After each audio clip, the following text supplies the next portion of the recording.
What's up guys? Just came back from Costa del Sol in Spain the other day. Had an awesome time, ate a ton of octopus and squid and all kinds of seafood, razor clams and stuff like that. My girlfriend and I were very big seafood people, so that was a lot of fun. However, unfortunately, as it always seems to go with flying, I've picked up some kind of virus on the way back. I'm going to level with you. I am definitely nowhere near 100% today, but I've not missed a YouTube video on this channel for God knows how long. I don't intend to start now. Wednesday, Friday releases are going to keep coming. We're going to play some 200 Zoom in quite a small pool, and I'm going to talk about the 5 essential ingredients that many of you are missing from your poker study plan. I really hope today's video is going to be an eye-opener and also a lot of fun, but I can't promise I'm going to play very well. I'll do my best. Let's go.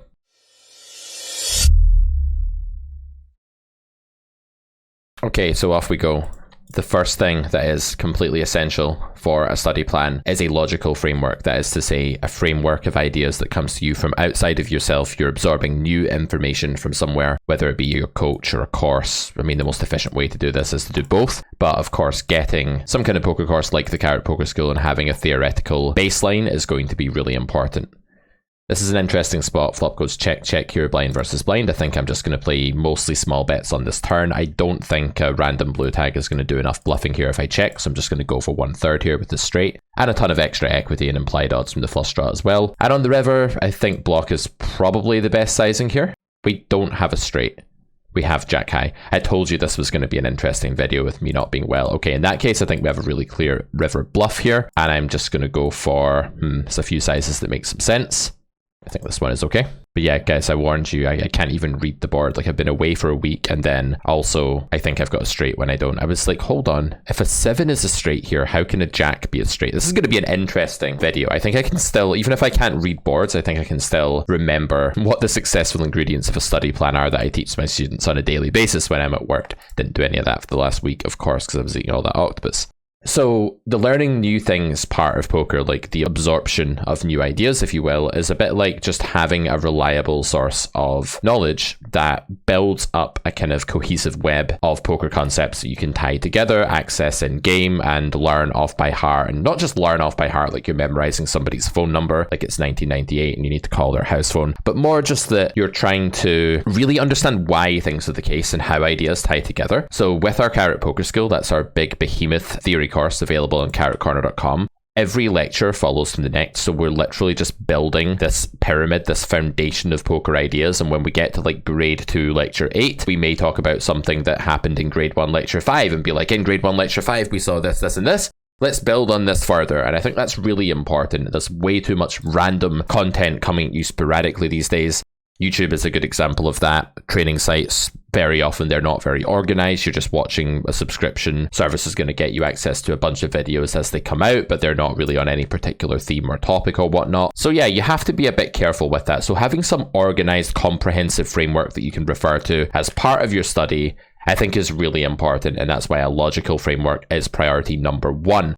I see way too many players try to practice something they don't have. Like, imagine you don't actually know how to serve the ball in tennis. Like, you've never taken a lesson, you have no idea how to hit the ball, and you just keep doing it wrong, and you keep practicing doing it wrong, and you have all the wrong technique, you're barely even hitting the ball, it's going in the wrong place, and you're just doing that over and over and over again. It actually gets worse, not better. And for a lot of poker players that are kind of surviving on this really kind of malnourished framework, shall we say, and this is really common in live poker especially, going to go for bet or check here, I'm going to use small bets. In live poker, you get a lot of like hearsay, you get a lot of like blind leading blind type stuff. I think normally just overbetting with this combo here, I'm going to play a bit of block as well, but not very much on this texture at all. Check raise is also probably an option, but I'm going to overbet this time based on what I've rolled. Rolled an 11 there, which is a very low number, which signifies a very aggressive action for me. And it's a spot, obviously, where our nutted region is doing really well, and we want to build our sizing around that. I think I still remember how to play poker, guys. So yeah, just having the right objective logical framework is a huge part of becoming a strong poker player. Ace 3, you're not technically meant to open this one. It's meant to start at about Ace 4, I think. But this is a blue tag, and we're trying to get involved in some spots, so why not? 10-7-7. I think this board is like okay enough for range here that, I mean, there might be some combos that you're not ever meant to bet. I think this one can bet sometimes, but it's going to check more than it's going to bet. It's going to be like a much lower betting frequency than the global frequency for our range here. And with ace-x, I think we just have a pure check on the turn here. I don't think we want to bluff this far up. And on river as well, on such a clean run out, we're still winning here against things like king, queen, etc. that don't need the bluff here. And I think the fold equity against better hands is going to be pretty few and far between here. The folds we'd get from a hand like that are kind of non-existent.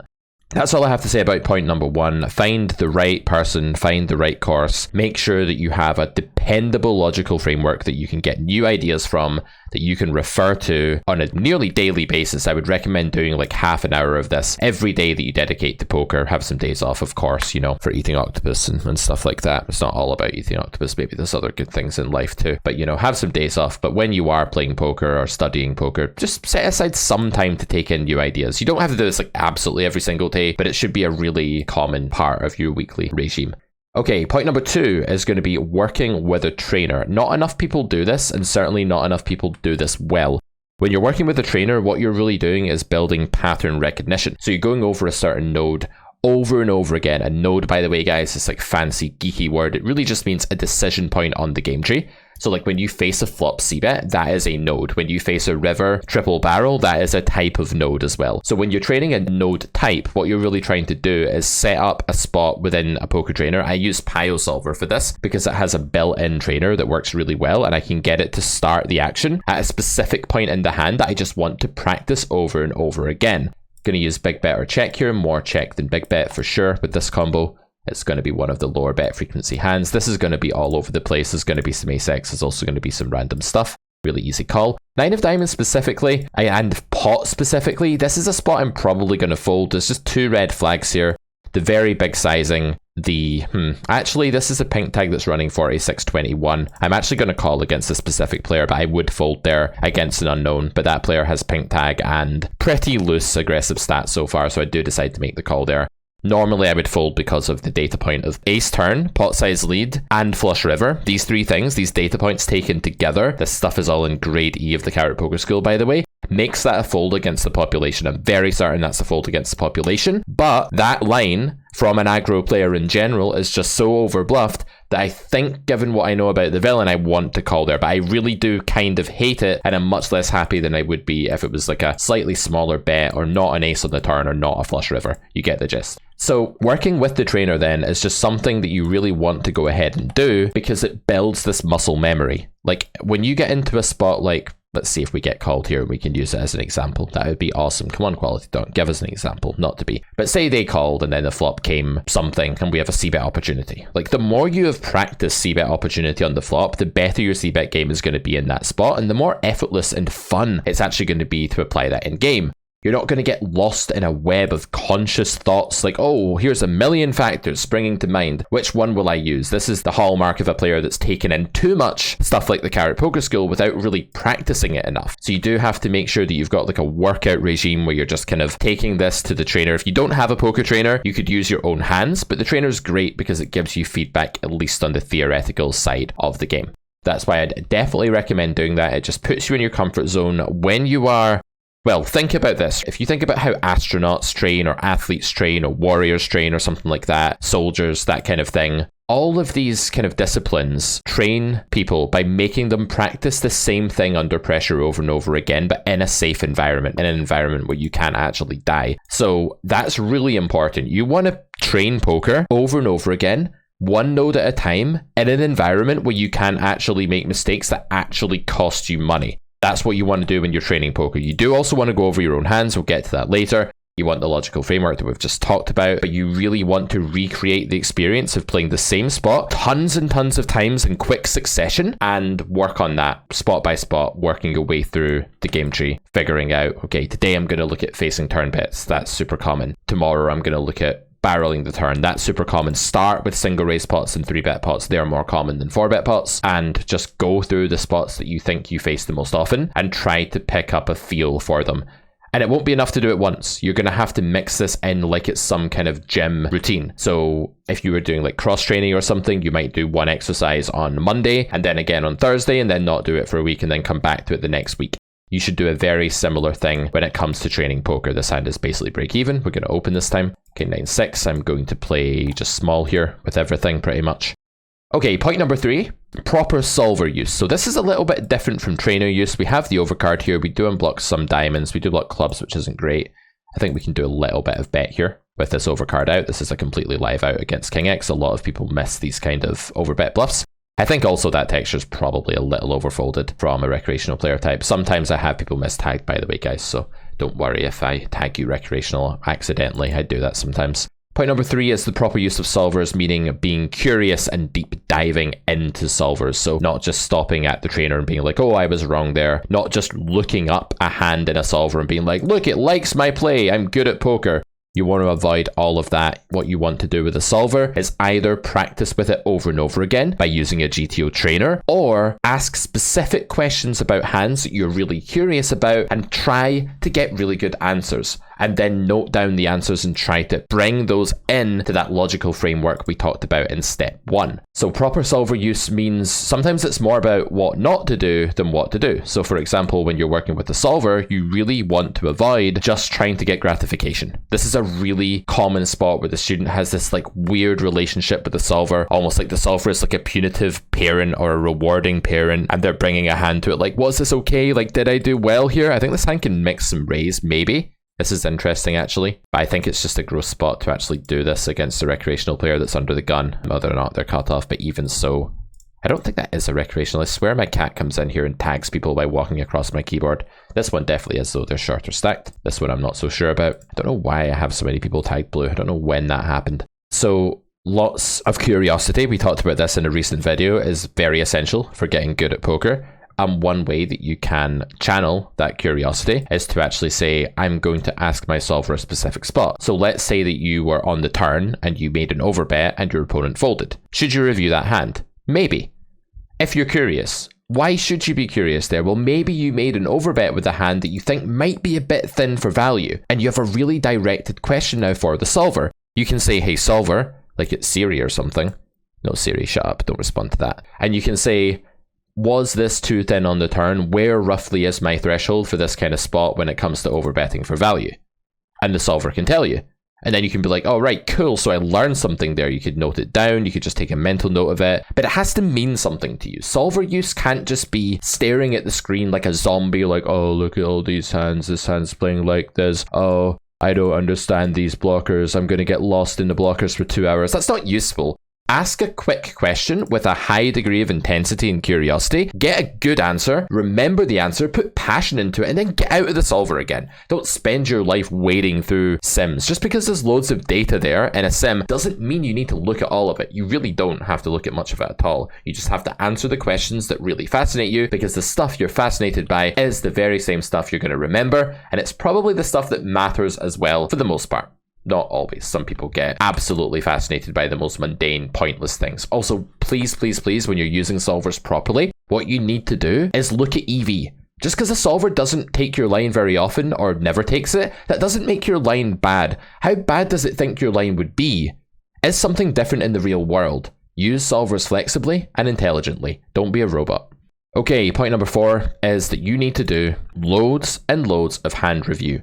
Our Discord group is fantastic for this because we have a bunch of professional poker players who are also coaches with their own channels for hand reviews, giving people feedback within about a few hours sometimes up to a day, but you're getting feedback really quickly. We urge our students, our Carrot Poker School buyers, if you do purchase the school, any of our school modules on carrotcorner.com, you will have access to our Discord. The courses come with access to the on-site material, but they also come with a link that you can use to join our Discord server and be forevermore, barring awful behavior and abuse and stuff like that, a part of the community. That means that you're going to be able to ask for advice, read other people asking for advice, go through months and months, years of strategy questions being answered, go back through the archives. The Discord group is invaluable. We run study sessions once a week where people just jump in. There's a sensei that runs that. We have these 5 or 6, I think there's 6 senseis now on our Discord group who are basically professional, successful poker players that are giving out advice for free. It's a really welcoming, awesome community.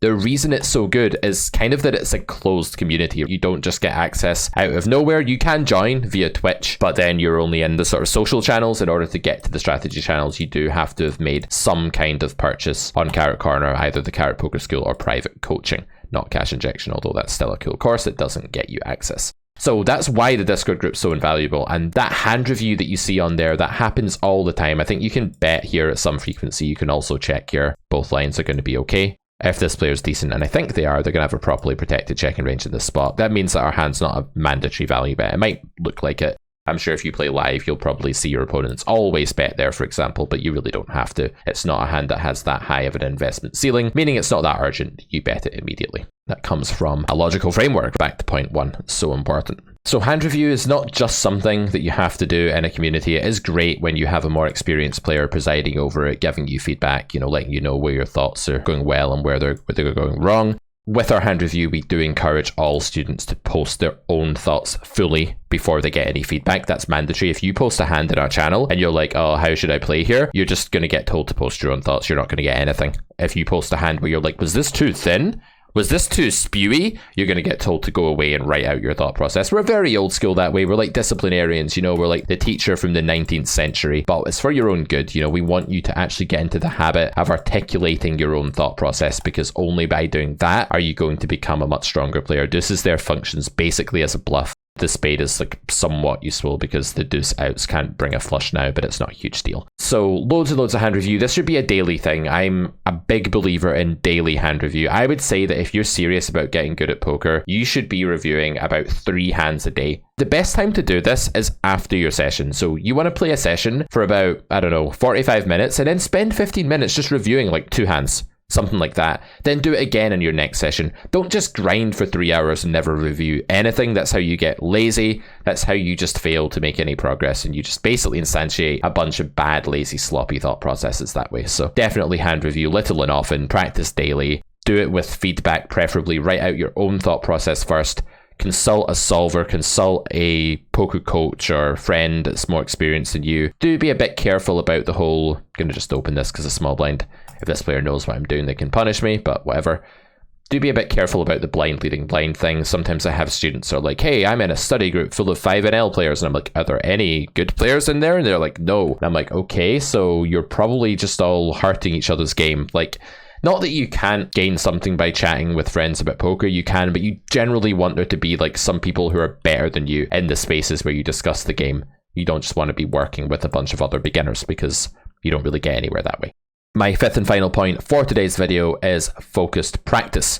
Like what I'm doing right now. What I'm doing right now is I'm being very explicit about everything. I'm in this spot with ace queen. I'm playing a bunch of small bet here, but not at super high frequency. I think I can probably pure check the specific combo with no club in these positions. I was going to mix in a bit of bet, but I don't actually think I do with this hand. That could be completely wrong. My brain is not really fired up yet today. So focus practice is basically just think this is a pure fold on this specific turn. Taking a spot, making sure that you think about the right things in the spot, being really thoughtful and mindful, taking your time, playing for like 45 minutes at a time, not playing for 2 hours at a time when your attention span's going to plummet. I see so many players, man, play for like 4 hours straight without even going to the toilet, or maybe they've got a bottle under their desk or something like that. I don't know, something gross like that. And you're like, really? Like, why don't you just like play for 40 minutes? Have a rest, make a coffee, review a couple of hands. Like, are you the finished article? Like, are you at a place where your poker game is complete? I think we have to call this hand against the sizing. Obviously, this is not happy times by any means, but we have a lot of nutty redraw here. The 6 is super live. The queen is pretty live as well. The backdoor clubs are good. This is possibly a recreational player with a super strong range, because pot is typically just a way stronger line than most other sizes. But, at the end of the day, this hand is still doing okay. So villain gets repolarized pretty heavily on this river. I don't think there's going to be a ton of 9s, 8s, 7s in this line. I'm going to check here. I think my pot share is really, really low. And against pot, I'm going to fold against the cutoff here. I just don't think there's enough natural air. Not with that timing, not with this texture, not with this sizing. These are all data points that get us to want to fold. So I'm very happy to fold here. I think this is a very clear fold. So yeah, you can see my level of focus here in this session. I'm trying to keep it really high. I'm not overthinking, but I'm also not just like sitting back in my chair, just clicking buttons, hoping for good things to happen. The way you get addicted to being a bad poker player, and like I mean this literally, people get addicted to being bad at poker, is that they play craving results. They sit back in their seat, they're not focused, they're like, oh, here we go again, I got aces, I wonder if I'll get stacked. They're not thinking about process, they're not curious, they're just jaded and they're pissed off, and it's the way to basically ingrain mold over your poker brain and just fail to think about the game properly. So that's something I definitely avoid. Make sure all of your practice is a short enough session that your attention span can be at its fullest. make sure you take a small break and then come back and review hands. Do this day in, day out for a month, and you will see a huge difference, my friends. I promise you, you'll see a massive difference. So let's recap what we've talked about in today's video. You want a logical framework of outside ideas building on your game. Make sure that you don't do that too much. You don't want to fall into the trap of basically over studying theory, too much watching courses without enough hand review and practice and all of that. You don't want a massive kind of chasm to form between your in-game thoughts and your out-of-game thoughts. You don't want to feel like you're a muddled mess in-game and you can't access all the stuff that's swimming about in your brain. That's not really what you want. I'm going to mix a bit of raise here, but do a lot of call. Obviously, the ace pairing here gives us the nut flush, which is cool, but pairing the board, not ideal. I don't know if there's like 4s in this range. This is cut off. I keep thinking this is under the gun. Just missing like details today. So this flush can definitely value bet here. Is this one I want to like actually check raise with sometimes? It wouldn't surprise me if this could mix a bit of check raise. I'm going to go for a check raise here, guys. I think this is like definitely fine. Yeah, okay, goes half pot. Yeah, let's go for check raise fold here. I don't see why I would ever want to check raise call this spot, but I think something like this should be okay. Yeah, something like this seems fine. And I guess some bluffs here would be like the king of hearts, queen of clubs, hands like this that we just peeled flop with and things, although we'd probably bluff those on the river. Hard to see what our bluffs would be here, actually. We'd have to like not bluff the river in the first place, so maybe just a really underbluff spot from Villain's point of view. Yeah, I think I'd have a hard time bluffing enough there. I still like check raise though. I think there's a lot of hopeless air in Villain's range, probably too much hopeless air in that line, because I just don't think people slow play their value hands enough on the turn, which is what sort of draws me towards the line of checking river. 4s here, we probably shouldn't make this call. Like, it's probably slightly losing, but we'll go ahead and make it while I talk about the rest of the stuff in the video. Instantly punished by the ace queen jack. So working with the trainer, pattern recognition, going over the same nodes over and over again until you're familiar with it. Proper solver use, curiosity, asking the right questions, getting good answers, remembering them, not just seeking validation or getting lost within details that don't matter. Loads of hand review, preferably with peers who are a bit stronger than you or coaches. Our Discord community is the place for that. I can't stress that enough. It's probably the most valuable thing about getting a Carrot Poker School course is having access to our Discord server. I'm not even kidding. A lot of people have said that was just as valuable as the course itself. And these are people that have watched the entire school and loved it. So that just shows you the value in a community like that. Hand review, even if you don't have access to such a place on your own with people that are a bit better than you, record your thoughts, write them down, get into the habit of writing out your thought process first, do loads and loads of hand review. And then finally, make sure that your practice comes in manageable, short bursts, that it's focused, that you give your all, that you're process oriented, and you don't become a results seeking zombie that's playing for the adrenaline rush of winning a few stacks and getting lost within the addictive cycle of being bad at poker and hoping and desiring instead of actually putting in the work and thinking about the factors that matter. So that was a bit of a rant of a video. I have no idea whether it's even coherent because I feel kind of like shit today. But I hope it was useful. Let me know what you think about it. Be gentle. I do misread the board sometimes, especially when I'm not well. So be nice, guys. And I'm probably going to make another video this morning because I kind of have to. I have to give my editor a bit of time to get these edited. So don't know what that's going to be on, but I'm going to go have another coffee. I'm going to come back and I'm going to try to bring you guys something else that I think is going to be really interesting. Let's just play this hand first. Ace, queen, going to play big bets here. Going to check this on most rolls. It's just kind of in that middling part of your range. If you're playing large bets on 10-7-3, you're probably not betting super often. This is a turn that Villain should check quite frequently. The big bet here is going to be kind of hard to overbluff unless Villain's leading with absolutely nothing. That said, even if this is a bit underbluffed, I think ace queen is still a really standard call. Don't think we really need to build a lot of raise here. And yeah, our hand's pretty far down our range here. We don't have a ton of natural bluffs. We do have ace king, ace queen, I guess. There's quite a lot of natural bluffs, actually. Do we want some raises? We do have king, queen, and we block king, queen. We're basically saying we have king, queen if we raise here. This is probably the combo we're meant to right now. We probably want like a pair with it, right? So probably this one's a pure fold, actually. Yeah, I think that one's a pure fold. And we're going to set out next hand. So do remember, guys, all the content at Carrot Corner is now on site. The video library is working perfectly. So shout out to my people behind the scenes for getting that right. It looks awesome. Head over there now. Check it out. Leave me a comment, a like, let me know what's going on in your own game and which tip you're going to, implement the most this week as you change your study regime. I'll see you on another video at Carrot Corner Poker Education soon. Bye for now, guys.